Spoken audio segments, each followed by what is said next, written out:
Hello ladies and gentlemen, and welcome to Obsidian Entertainment's Consumer DLC survey, which as you can see is all about DLC. And this survey was published sometime last week, and this survey will be up till October 20th. So if you want to fill this out yourself, the link can be found under the description below. So in this video, as you might have guessed by now, I'm going to fill this survey now and then send it myself. I haven't filled or sent this myself yet, and I have been glancing through the first questions on this first page. Yeah, there's going to be more pages, but I haven't checked the questions on the other pages yet. And I don't even know how many pages there will be in this survey. Well, let's hope that this survey won't have too many pages, because I don't want this video to become almost 1 hour long like the last one did. And the last one was Larian Studios survey about role-playing games in general, and that became almost 1 hour long. So let's hope that this one won't become as long. But now, without further ado, let's start filling the survey. We want to know how you feel about downloadable content, DLC.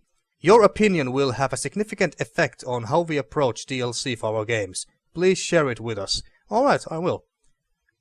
Which of the following Obsidian DLCs have you purchased? Either on their own, or as part of a Season Pass, Deluxe, Game of the Year Edition?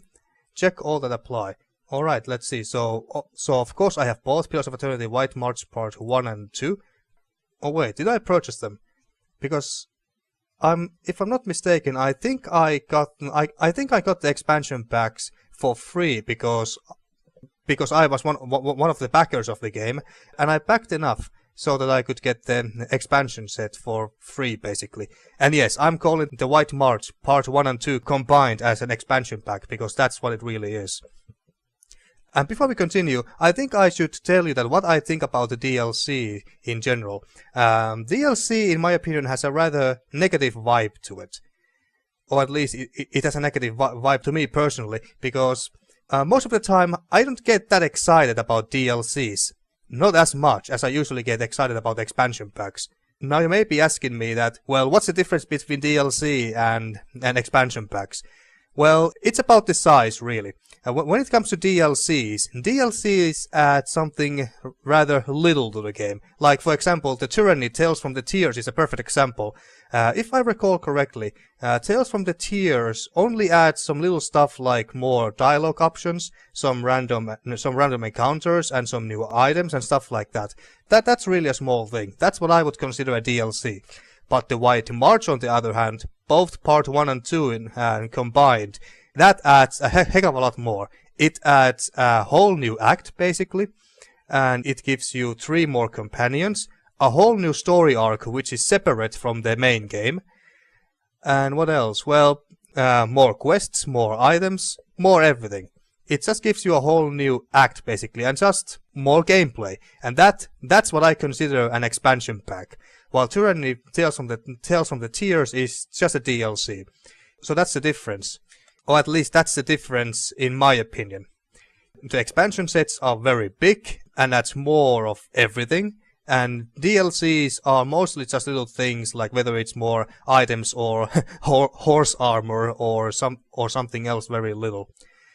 So anyway, Tyranny Tales from the Tears. Yes, I have bought that. And Tyranny Bastard's Wound. Yes, I have bought that.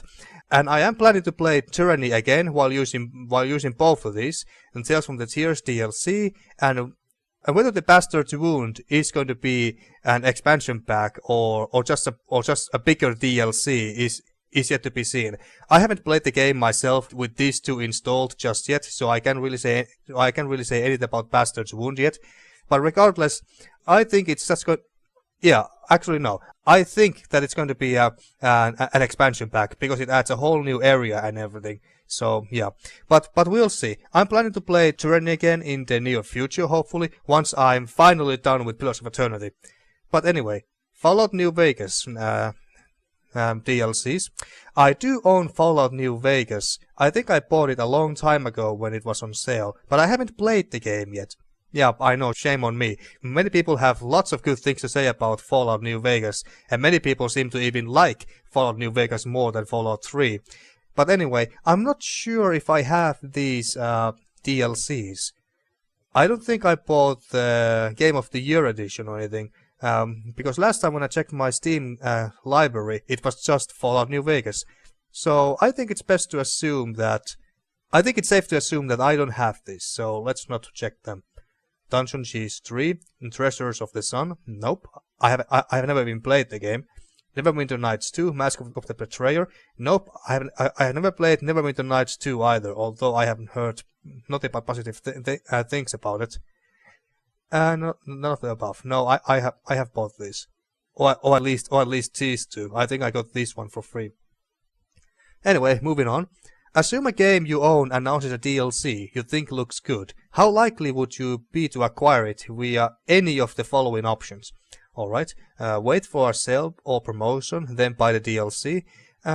Well, if I think the DLC looks good and that I'm going to enjoy it, I think I would just buy it at full price. If I didn't like it or care about it that much, then I would wait for the sales or something like that. But I think I would just wait for the full price. So wait for a sale or promotion, then buy the DLC. Well, let's just say not very likely.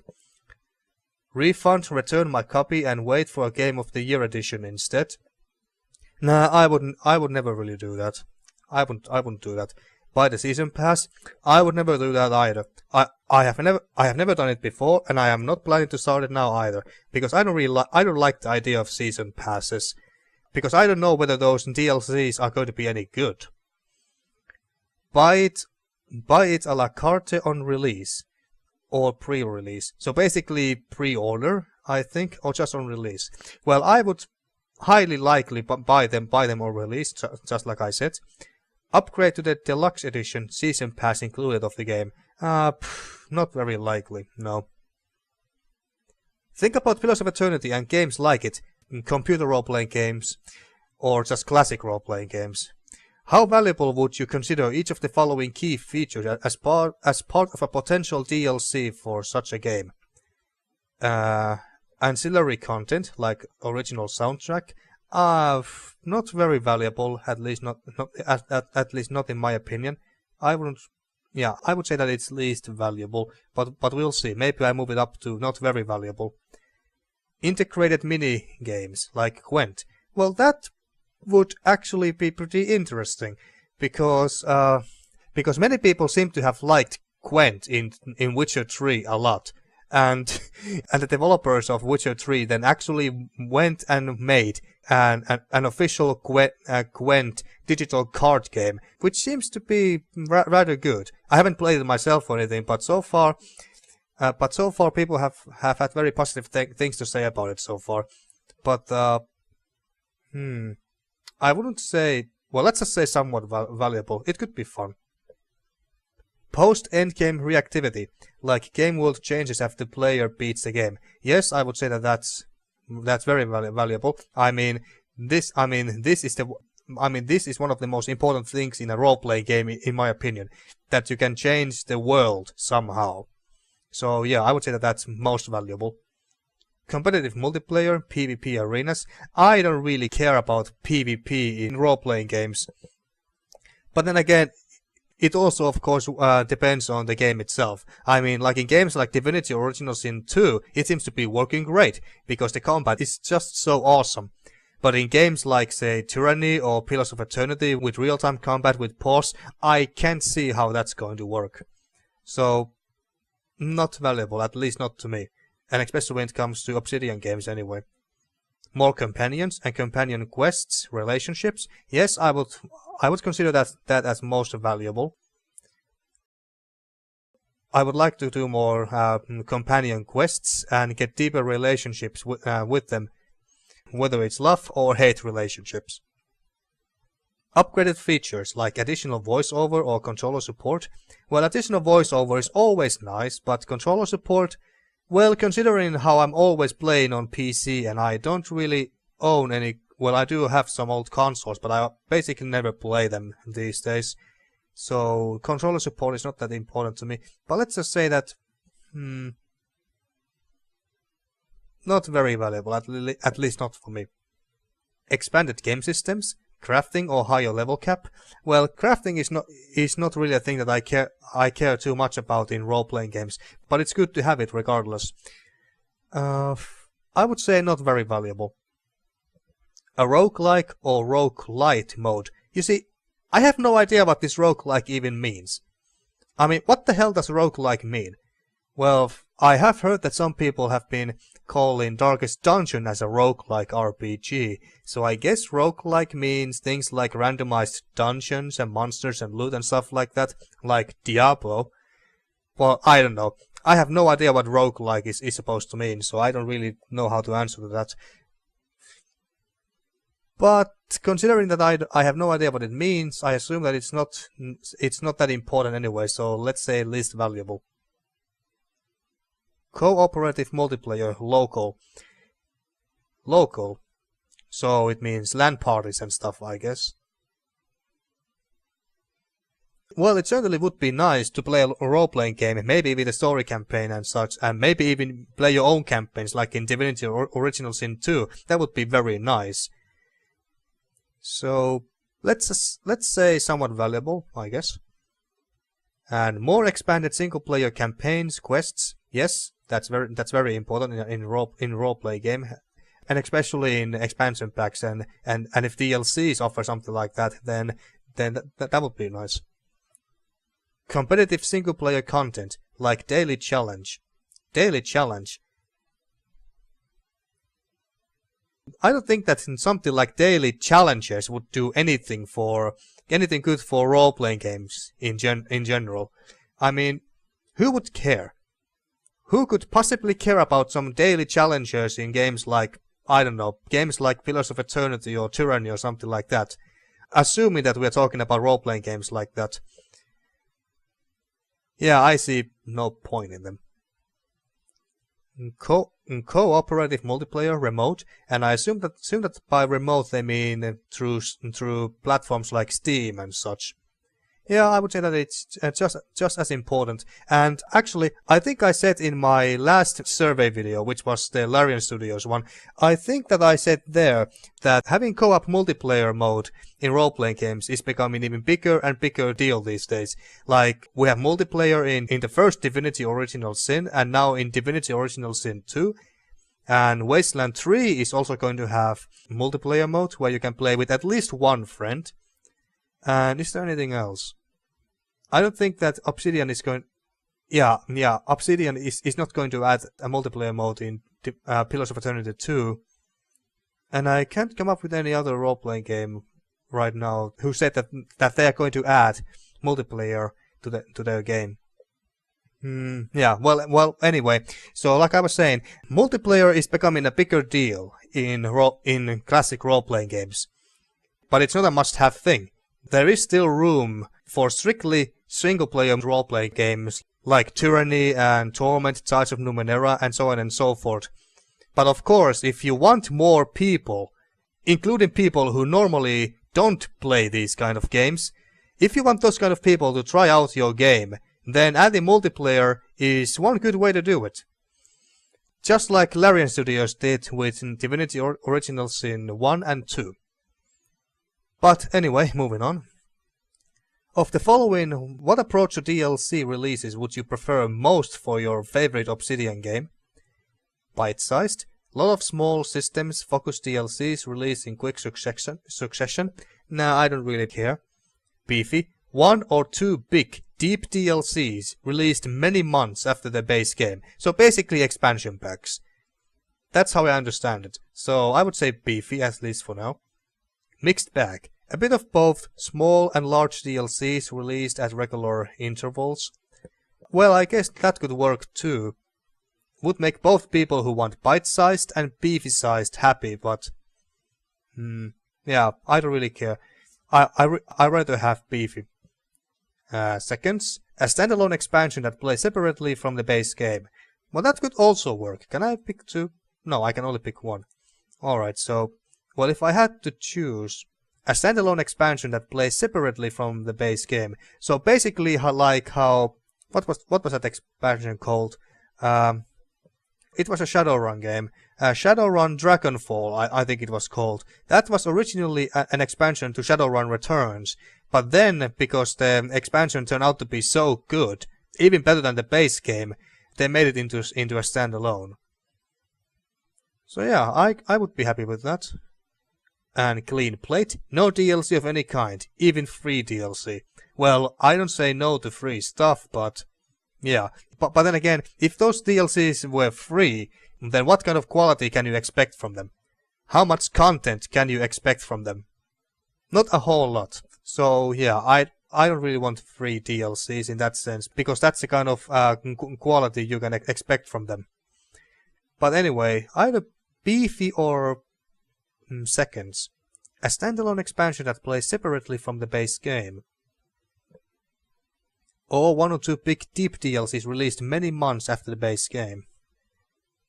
I think that maybe seconds is a better option here. A standalone expansion that plays separately from the base game. Yeah, let's go with that. How important is each of following factors in your decision to purchase a given DLC? Critic reviews and Metacritic? Well, not very important, but let's say that somewhat important. I mean, if the critic reviews and Metacritic in general are given very high ratings for our DLC, then it must be doing at least something right. But in general, I don't trust critics as much as I would trust fellow players. Trailer or screenshots? Well, somewhat important too, I guess. Short time between base game launch and DLC release. Short time between base game launch and DLC release. Well, no, not really. Not very important. I'm a rather patient guy. If the DLC or preferably expansion pack is going to be good, then I can wait months. And price? Well, of course, that factor has always some sort of an influence, of course. User reviews? I would say that extremely important. If I want to find out whether a game or DLC or an expansion pack or whatever is good, I usually go to YouTube and try to look for video reviews of those games or DLCs or expansion packs and so on and so forth. And like I said, I trust fellow game reviews more than professional critic reviews like Metacritic and such. So yeah, I would say that that's extremely important to me. A recommendation from a friend? Yeah, of course, that's always somewhat important. Moving on. Imagine you have purchased a game for $44.99, which is basically $45. Assuming you are interested in its announced DLC lineup, what is a fair price for the season pass? If you never purchased season passes, please answer $0. Well, I don't really. Well, like I said, I never buy season passes, so I'm just gonna leave it to 0. Now imagine you have purchased a game for, well, $60. Again, assuming you are interested in its announced DLC lineup. Oh yeah, assuming that I'm interested. Assuming that I'm interested. Well, I guess that even if I was interested in it, I would still be patient enough to wait and see if those DLCs are any good, so I still wouldn't buy season passes. Like I said, I have never bought any season passes up till now, and I am not planning to start now. So yeah, I'm just gonna leave this to $0 as well. Would knowing that a game will include multiple free DLCs during its lifetime influence your buying decision? No. No, it doesn't. Please rank the following genres based on how much you enjoy them, with the most enjoyable at the top. Alright, graphic adventure like The Wolf Among Us. Yes, I do like adventure games a lot. However, when it comes to the example shown here, I don't play Telltale games, or at least I haven't been playing them for many years. I did play the first Walking Dead a long time ago, and I didn't finish even that for whatever reason. It's not because I didn't like the game, I actually liked it quite a lot, but I never finished it for whatever reason. But yeah, let's leave the graphic adventure here at the top for now. Casual, like Candy Crush Saga. Obsidian, how dare you? Why did you add a game, and I call it a game loosely here, like Candy Crush to this list? This is like at the bottom of my list. Shooters, like Call of Duty Infinite Warfare. And by shooters I assume they mean like modern shooters, like Call of Duty for example, and not old school shooters like say Doom, Doom 2016 or Duke Nukem 3D or Blood or anything else, or anything like that, because I prefer old school shooters more than the modern shooters these days. I do like Doom 2016 a lot, and I haven't played the Wolfenstein games, but I have heard pretty much nothing but positive things about them. So I guess I should give those a try as well at some point in the future. So let's leave that there for now. Role-playing games like Pillars of Eternity, love it. I love them, of course, so that goes to the top of my list. Point-and-click adventure games right behind them, and shooters on third place for now. Digital board games like Pathfinder Adventures. I do own Pathfinder Adventures, and I am actually planning to make some videos of that game to my channel. But not as your regular Let's Plays or whatever. I am planning to make like 1, 2, maybe even 3 episodes of the Pathfinder Adventures game. And basically see what the game is about, because I've never played the game before. I know that it's a card game basically, and that's pretty much it. And normally I would not be too interested in digital board games, but I'm very interested in the Pathfinder universe in general. So that's why I'm willing to give it a shot. But I haven't decided whether I make a Let's Play out of it, because, well, I don't know whether I'm going to like the game enough, or whether you guys are going to like the game and watch me play it. But yeah, I'm planning to give it a shot, but in general, I don't really care about digital board games that much. I assume that this also includes card games like Hearthstone, for example. Well, let's just leave it there for now. Open world survival like Ark Survival Evolved. I haven't played that game, so I can't say anything about that, but my opinion about the open world survival games these days is that they are boring. Or at least they certainly look very boring to me. I mean, yes, sure, the world can be very, very big, but it can also be very empty. There could very well be nothing but wilderness, be it forests or deserts or anything really. And if you do find something like, say, side quests or something like that, they are usually very boring and they can feel like a chore. So I'm not a huge fan of the open world games, because while the worlds can be very big, but they don't have much interesting stuff in them. So yeah, I don't really care for open world survival games personally. Sports. This is like the second. This goes right down here. Only Candy Crush is worse in my opinion. I will never understand sports games like FIFA 18, whatever it is. I think it's about football or soccer even, or something like that. So yeah, I never cared about sports games, be it racing games, basketball games, ice hockey games, anything. I don't care about them. Action adventure like Uncharted 4: A Thief's End. I haven't played any Uncharted games before, so I can't say anything about them. Although I have heard mostly positive things about them, so I guess they are doing something right. I don't really play those kind of games that often. Actually, I can't think of any game that I would consider action-adventure in any stretch of imagination, so I guess I don't really care about them too much. But I would value them more than open world, at least. And maybe even more than digital board games. And horror, like Resident Evil 7 Biohazard. I have played Resident Evil 7 Biohazard on my channel, and I like the game a lot.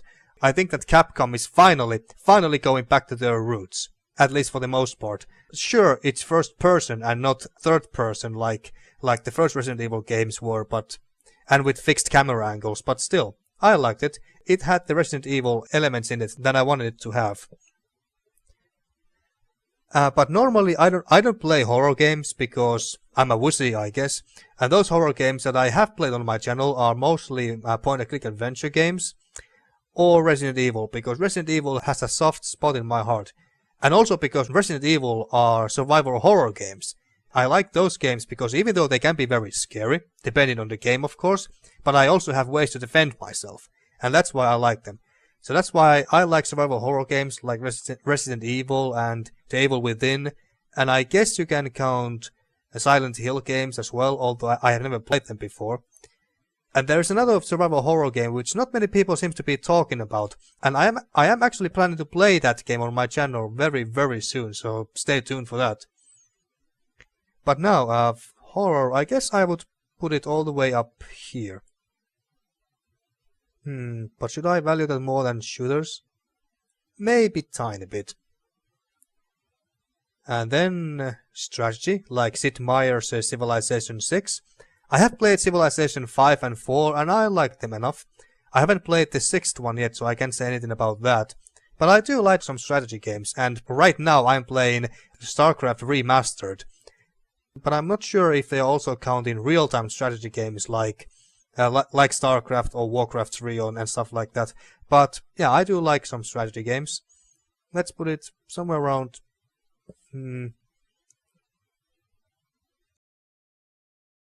Let's put the strategy right above the shooters, because again, I assume that by shooters they mean modern shooters and not old school shooters. Anyway, where were we? Battle Royale, like PlayerUnknown's Battlegrounds. I don't care about games like that at all, really. And that was pretty much it. So at the bottom of the list we got Candy Crush Saga. Ugh.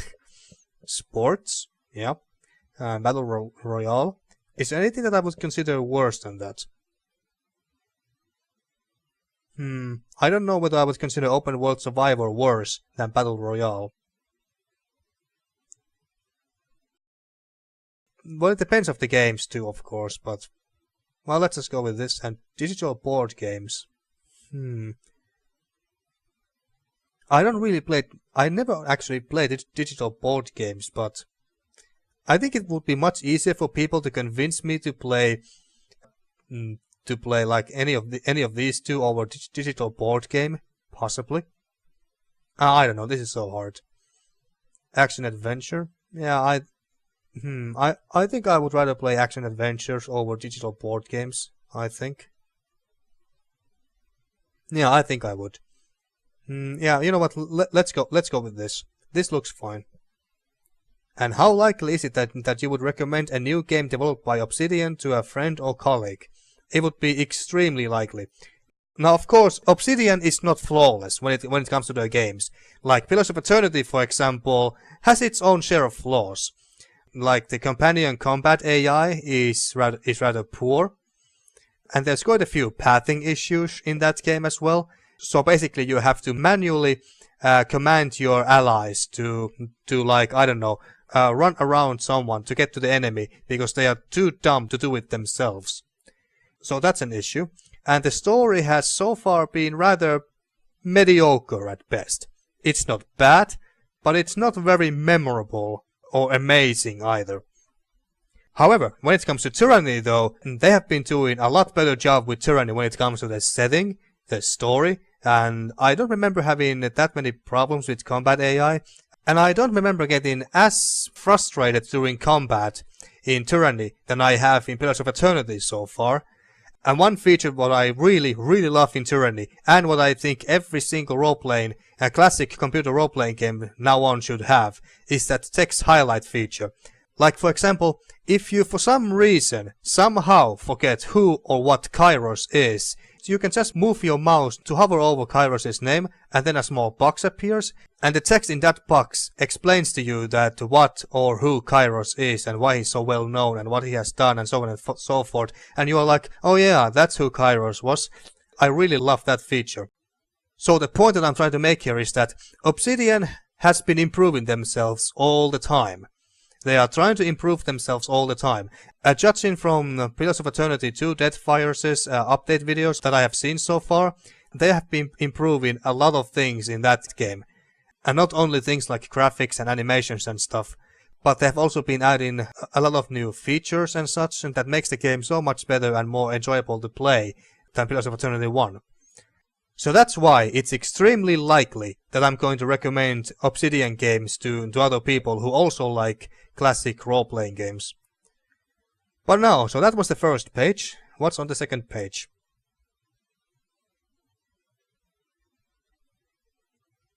Oh, wait, did it come down here?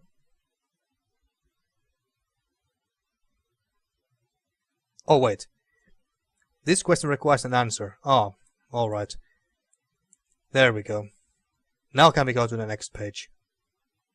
Alright, knowing more about our customers help us make our games suit you better. Each of these questions is optional, but we would sure appreciate your responses. How old are you? Between 25 and 29. What is your gender? Male. In what country do you live? That would be Finland. What is your approximate average household income in US dollars? I don't really know how to answer to this anyway, so let's just say prefer not to answer.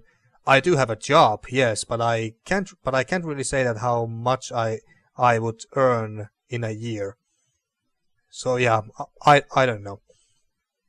How often do you use the following platforms for gaming? Linux PC. Never do it, I don't own. Tablet? Nope. PlayStation 4? Nope. Portable console like Nintendo 3DS? Nope, I don't have that either. Windows PC? Once a week or less, a few times a week, daily, yeah. Kinda strange how daily is all the way here, right next to never, instead of just being over here. So yeah, daily. Android phone? Nope, never. Nintendo Switch? Never, because I don't own it. Social media like Facebook? Pfft, never. Xbox One? I don't own it, so never. Macintosh? Who the hell would want to play on Mac? Nope. iOS phone? Nope. Well, okay, I do sometimes play Hearthstone, well, very, very rarely on my phone, but that's pretty much it, so I wouldn't really count that, I guess. Well, okay, maybe once a week or less on my... I guess it's an Android phone. Yeah, whatever. How often do you purchase video games from the following platforms? Please do not count free-to-play premium games, alright? Key reseller like G2A. Never. Origin. I do have Origin, but the only reason why I even made an account to Origin was because I had to in order to play Mass Effect 3. And I also played Mass Effect 1 and 2 there as well, so that's really the only reason. But I really never buy anything from there, so yeah, let's say never. Electronics retailer like Best Buy. Does discount? Oh, Steam is there separately, so let's say never. Discount website like Green Man Gaming. No, I have bought some from Humble Bundle, but is it here separately? Ah, it's there. Alright, so let's say never here. GOG.com. Sometimes 3-5 purchases a year, or frequently 6 purchases a year. Let's say 3 to... or maybe... I guess 3 to 5 purchases a year. Developer or publisher website? Very rarely. I'm trying to remember if I have ever bought anything from developer or publisher website. I don't think I have. General retailer like Costco. I don't know what Costco is, but general retailer. Do they also mean things like GameStop? Oh wait, it's right below it. So let's say never here. And GameStop, rarely. I have bought some games. Well, I have pre-ordered some games. Well, usually I don't pre-order games, but the last pre-order game that I pre-ordered was Overwatch. And that's only because it was a Blizzard game. And I know that Blizzard makes very good games, so I can confidently pre-order games from them. So yeah, but basically only from Blizzard when it comes to AAA games. Pay what you want website, Humble Bundle. I have bought some games from there, but very rarely in the end. Steam. Yes, I pretty much buy all of my games there, but... well, most of my games. I mostly buy games from either Steam or GOG.com. And especially from GOG.com if Steam doesn't offer the games that I'm looking to buy. So let's select this option here then. Official console marketplace like PlayStation Store. I don't even own PlayStation or Xbox or anything, so never. Amazon? Never. iTunes, Google Play Store? Never. Oh, and that was it. It seems that we are finished. Well, this survey was a lot shorter than Larian Studios' survey was, so that's great. So this video won't become 1 hour long. Thank you for completing our survey. Obsidian will carefully examine all responses. Your opinion will help drive our approach to DLC. Well, thank you for letting me answer to your survey. That was nice and quick. So that's it, folks. So again, if you want to fill the survey yourself, you can find the link to this survey under the description below. Thank you once again for watching, and see you in the next video.